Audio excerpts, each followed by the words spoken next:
Si vous êtes chasseur d'images, photos, vidéos, que vous cherchez un boîtier léger, performant, facile à utiliser, je vous présente, mesdames et messieurs, le tout nouveau Canon R8 hybride plein format, le plus léger de tous les boîtiers de la gamme hybride plein format de chez Canon, rien que ça. Bien le bonjour à tous et bienvenue sur ma chaîne YouTube ou welcome back pour ceux qui viennent d'une autre vidéo de ma chaîne. Aujourd'hui, je vais vous présenter un tout nouveau boîtier, encore un nouveau boîtier de la part de Canon. Il est juste là dans ma main et dans cette vidéo, je vais vous expliquer qu'est-ce qu'il renferme et quels sont ses atouts. Si jamais ça vous intéresse pour voir ce qu'on peut faire avec, j'ai fait une vidéo qui est sortie il y a quelques jours. Cette vidéo qui a été réalisée avec ce Canon R8. Donc je vous laisse aller voir si ça vous intéresse, vous aurez davantage d'images. Et c'est en faisant cette vidéo que j'ai pu faire ma propre expérience pour vous parler ensuite du ressenti de ce boîtier dans cette vidéo. Je tiens à préciser que cette vidéo est sponsorisée par la Fnac et par Canon, donc un grand merci à vous de me faire confiance et de m'avoir permis de tester encore une fois ce boîtier en avant-première et de vous le présenter dès sa date de sortie. Parce que vous l'avez compris, ce boîtier vient d'être annoncé il y a seulement quelques jours. Alors avant d'aller plus loin dans les infos de cette vidéo, sachez que je ne suis pas un spécialiste tech. Moi je suis plus du côté créatif, du côté sur le terrain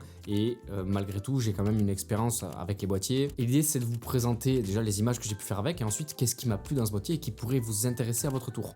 Pour vous présenter le boîtier en quelques mots, déjà l'idée, quelle est l'idée de ce boîtier? Pourquoi Canon a sorti ce boîtier? Donc l'idée de Canon en sortant ce boîtier, ça a été de rassembler tous les ingrédients pour la qualité optimale sans chercher à avoir quelque chose de volumineux, d'encombrant et d'avoir de la complexité dans l'utilisation. Pour résumer en gros à qui s'adresse ce boîtier, donc on le verra plus tard dans la vidéo, mais c'est clairement les voyageurs, les personnes qui font du run and gun, qui ont besoin de matériel performant, de qualité, qui va rentrer facilement dans le sac, qui va être facilement transportable, qui va être léger. Et c'est là que j'introduis du coup une notion très importante à savoir, c'est que c'est le boîtier hybride plein format, le plus léger de toute la gamme plein format de Canon. Bon, vous le réalisez pas forcément à l'image, mais il est hyper léger. Alors ce boîtier fait lui aussi partie de la gamme EOS R et hérite donc de la monture RF qui permet d'avoir la meilleure gamme d'objectifs proposée par Canon. Son capteur, donc plein format, je le rappelle, c'est un hybride plein format. Il a 24,2 millions de pixels, ce qui permet en fait de rassembler à la fois une bonne résolution ainsi qu'une très bonne sensibilité ISO parce qu'il peut monter jusqu'à 102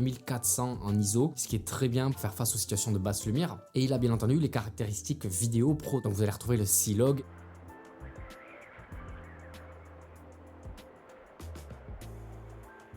Et vous allez retrouver aussi l'outil False Color qui était apparu sur le R6 Mark II récemment. J'avais fait une vidéo de présentation du R6 Mark II il n'y a pas longtemps. Et il hérite lui aussi de ce système de mesure de l'exposition très précis. Une autre nouveauté, c'est sa molette qui rassemble le bouton On-Off et entre les deux le bouton Lock, qui peut, si jamais ça vous arrive, vous aussi d'être dans des conditions où vous ne voulez pas toucher à vos réglages, vous pouvez le voir dans la vidéo que j'ai réalisée, en conditions extrêmes, plus ou moins extrêmes, parce que c'était la tempête de neige, avec des gants, avec les manteaux, les écharpes, des conditions difficiles où on peut facilement bouger les réglages.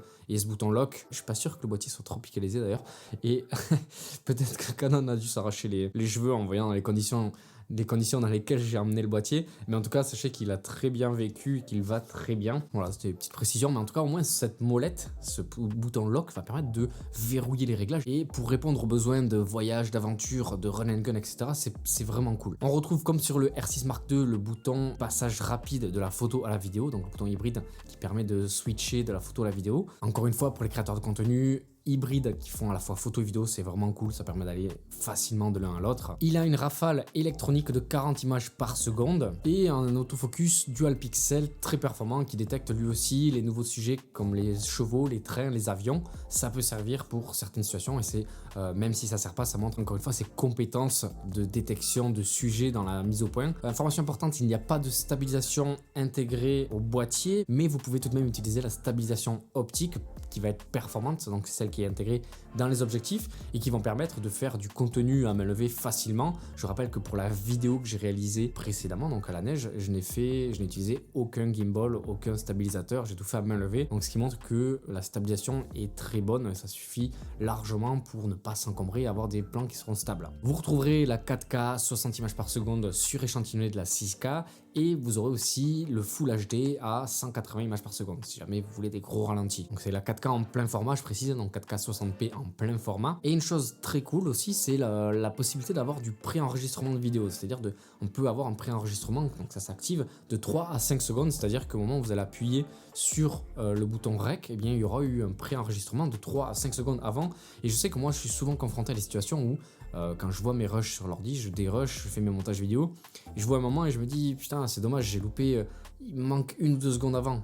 Du coup ce pré-enregistrement permet de capter l'information que vous auriez pas pu capter sans ce pré-enregistrement. Donc ça peut vraiment servir. Vous avez la possibilité avec le Canon R8 d'enregistrer au-delà de 30 minutes, ce qui est énorme. Pour les vidéos de voyage de type run and gun, etc., vous ne serez pas du tout confronté à cette durée d'enregistrement, mais sachez que ça peut, si vous le souhaitez, dépasser. Si comme moi par exemple, vous avez besoin de vous filmer face caméra pour faire du vlog, pour faire des face cam, des tutos, ce que vous voulez, vous ne serez pas embêté. Il a lui aussi la griffe numérique multifonction, donc pour brancher le micro, etc. C'est un boîtier connecté avec le Bluetooth 4.2 et le Wi-Fi 2,4 GHz. Donc parfait pour les commandes à distance, pour s'envoyer les fichiers, les photos directement sur le smartphone, ça va très vite, c'est hyper simple pour les partager sur les réseaux sociaux par la suite. Pour les personnes qui aiment bien les modes assistés, guidés, vous avez le mode bracketing de mise au point qui permet de superposer des images pour avoir une meilleure optimisation de la profondeur de champ, par exemple pour les photos de type macro. Vous avez aussi la superposition d'images, vous avez le mode panorama qui peut permettre de faire des photos de type panoramique, ça peut servir pour certaines personnes. Je sais que moi je ne fais pas ce type de photos, mais il y a des personnes qui aiment bien diversifier les prises de vue, donc ça peut servir. Et à cette occasion, Canon a aussi sorti un nouvel objectif qui est le 24-50 mm qui est juste ici. Hop, qui comme vous pouvez le voir est tout petit, tout compact, tout léger. Ça répond vraiment à la même contrainte que le Canon R8 qui rentre facilement dans le sac, limite dans la poche d'une veste du manteau. Il a une ouverture variable de f4,5 à f6.3, donc c'est pas une très grande ouverture, ça peut être un boîtier très lumineux, mais ça peut permettre d'avoir à la fois du grand angle et une focale un peu plus longue, de 50 mm, qui peut être bien pour du portrait, pour des plans un peu plus serrés. En ce qui concerne mon ressenti personnel, donc je l'ai testé pendant une dizaine de jours à peu près, donc je l'ai utilisé pendant, vous l'avez vu, dans ma sortie neige, etc. Très facile à prendre en main, donc l'idée c'est de, je le disais en début de vidéo, c'est de répondre à une qualité optimale en facilitant l'utilisation, que ce soit dans l'ergonomie, donc le poids qu'il fait, la taille, etc. Mais aussi dans la facilité d'utilisation. J'ai eu que quelques heures pour le prendre en main avant d'aller shooter et j'ai eu aucune difficulté à le prendre en main. Tout s'est fait facilement, tout est intuitif. Les menus sont simples, l'utilisation est simple. J'étais très chargé, j'avais les gros sacs, j'avais les manteaux, le chapeau, l'écharpe, des conditions assez difficiles. J'étais chargé, j'avais beaucoup d'objectifs et tout ça. L'ergonomie, du coup, vu qu'il est léger, que j'ai utilisé des zooms, etc., qui sont eux plus lourds parce que ce sont des optiques de qualité avec des verres lourds, bien le fait que le boîtier soit léger, ça vient compenser un peu cette surcharge de matériel que j'avais, et ça j'ai trouvé que c'était un gros plus pour tout ce qui est aventure voyage. Par rapport à la batterie, par rapport à mon ressenti, donc moi j'étais confronté au froid donc ça aide pas, mais je trouvais que la batterie a une durée de vie un peu limitée, donc si jamais vous faites des longues sorties, des voyages, des gros week-ends, etc., je pense qu'il faut prévoir davantage de batterie parce que forcément vu que c'est un boîtier léger, il faut trouver des moyens de réduire le poids, et vous pouvez voir les batteries elles sont toutes petites.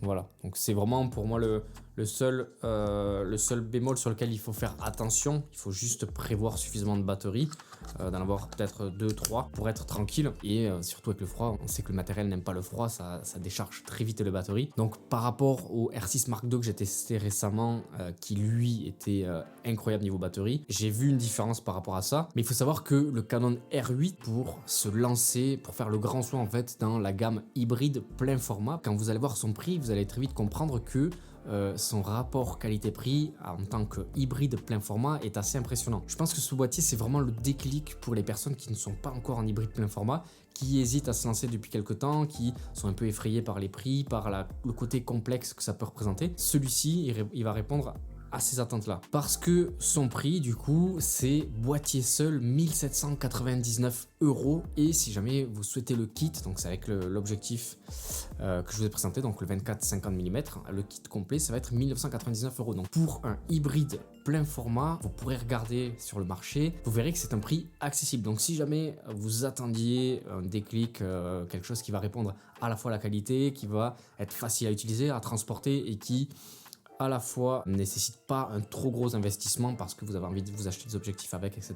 Eh bien, je pense que ce boîtier est fait pour vous. N'hésitez pas à aller voir dans la description, je vous mets dans le lien, vous aurez plus d'infos sur le boîtier, plus de précision sur l'aspect spec si jamais je n'ai pas donné d'infos suffisantes pour vous. Je vous mets donc le lien de la Fnac pour commander le boîtier ou le kit si jamais ça vous intéresse. J'espère en tout cas que cette vidéo vous a plu. N'hésitez pas à aller voir ma vidéo si jamais vous ne l'avez pas encore fait, démonstrative pour voir les images que j'ai pu faire avec. N'hésitez pas aussi à aller voir sur Insta les photos que j'aurais réalisées avec parce que j'ai fait des photos aussi avec. Et puis je crois que j'ai fait le tour. Écoutez, j'espère que cette vidéo vous a plu. Je vous invite à vous abonner dès maintenant à ma chaîne si ce n'est pas encore fait parce que il y a plein de vidéos qui arrivent, il y a plein de vidéos qui sont sorties déjà sur ma chaîne. Vous allez trouver des choses qui devront vous plaire, j'espère. Si vous avez des précisions, ajoutez dans les commentaires, n'hésitez pas. Écoutez, on est là pour s'entraider, se donner des infos. Peut-être que j'oublie des choses, peut-être qu'il y a des choses que vous voulez savoir, que je n'ai pas précisé. Je vous répondrai en commentaire. Et dans le lien en description, vous aurez tout ce que vous recherchez. Je vous mets le lien aussi dans la description si jamais ça vous intéresse. Des presets que j'ai utilisés pour retoucher mes photos de neige. J'ai des presets, j'en ai deux, que j'utilise tout le temps pour mes photos de neige qui matchent très bien. Donc voilà, je dis ça, je dis rien.